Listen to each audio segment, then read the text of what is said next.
ঋণ খেলাপিরা যতই শক্তিশালী হোক না কেন তারা আর পার পেতে পারবে না। আমরা ঋণ খেলাপিদের জন্য পরবর্তী বাংলাদেশ জাহান্নাম বানিয়ে দেব।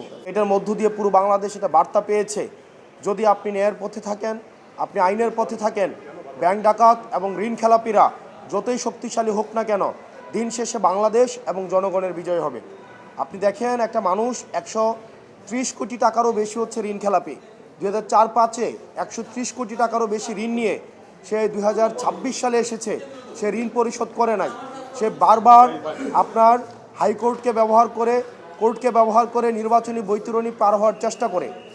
বিষয়টি এমন না যে তার প্রথমবারই প্রার্থিতা বাতিল হয়েছে, সে একই ঘটনার কারণে সে 2008 সালেও নির্বাচন করতে পারেনি। সেই জায়গা থেকে বাংলাদেশের জনগণকে অন্যান্য অনেক আসনে অনেক প্রার্থী বা অনেক প্রতিদ্বন্দ্বী প্রার্থী এই ইস্যুটি সামনে আনতে পারতেন, কিন্তু নিরাপত্তা ইস্যুতে আমাদের যে বিভিন্নভাবে বিভিন্ন এজেন্সির হয়রানির ভয়ে, বা আমিও দেখেছি এইটা যখন আমি মামলা করলাম, আমার আইনজীবীদেরকে বিভিন্নভাবে ভয়ভীতি দেখানো হয়েছে, আমাকে বিভিন্নভাবে ভয়ভীতি দেখানোর চেষ্টা করেছে, কিন্তু হাসনাত আবদুল্লাহ কখনো কোনো ভয়ভীতির কাছে মাথা নত করবে না।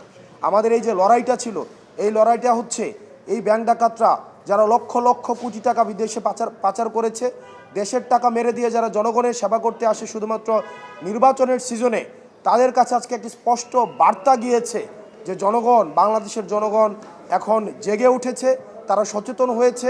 ঋণ খেলাপিরা যতই শক্তিশালী হোক না কেন তারা আর পার পেতে পারবে না। ইনশাআল্লাহ আমরা বিশ্বাস করি 12 তারিখে জনগণের ভোটে নির্বাচিত হয়ে আমরা ঋণ খেলাপিদের জন্য পরবর্তী বাংলাদেশ জাহান্নাম বানিয়ে দেব। আপনারা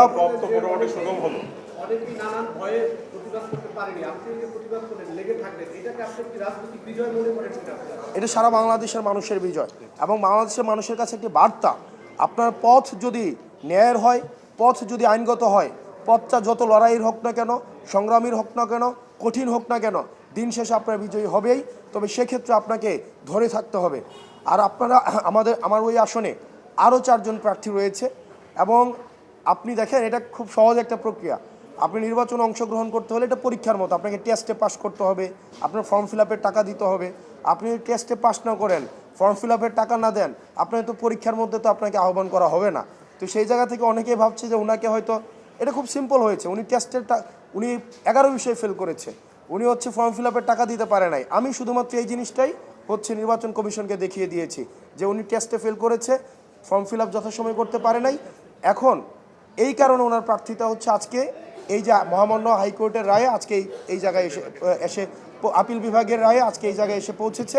আমি মানুষের কাছে একটা বার্তা দিতে চাই, দেখেন, যারা অন্যায় করে তারা সংঘবদ্ধ, যারা অন্যায় করে তাদের সিন্ডিকেট অনেক লম্বা, তাদের হাত অনেক লম্বা, তারা হয়তো অনেক টাকার মালিক, তারা হয়তো ক্ষমতার মালিক, কিন্তু বিশ্বাস করেন, বিশ্বাস রাখেন, আপনি যে জায়গায় থেকে আসুন না কেন, আপনি বংশ পরিচয় হন আমার মতো, সেটা কিচ্ছু ম্যাটার করে না, কিন্তু আপনি যদি ন্যায়ের পথে থাকেন, আপনার অপরাধীরা যতই ক্ষমতাশীল হোক না কেন দিন শেষে তাদের পরাজয় নিশ্চিত থাকবে। শুধুমাত্র আপনাকে ন্যায়ের পথে অটল থেকে দৃঢ়ভাবে লড়াইটা চালিয়ে যেতে হবে।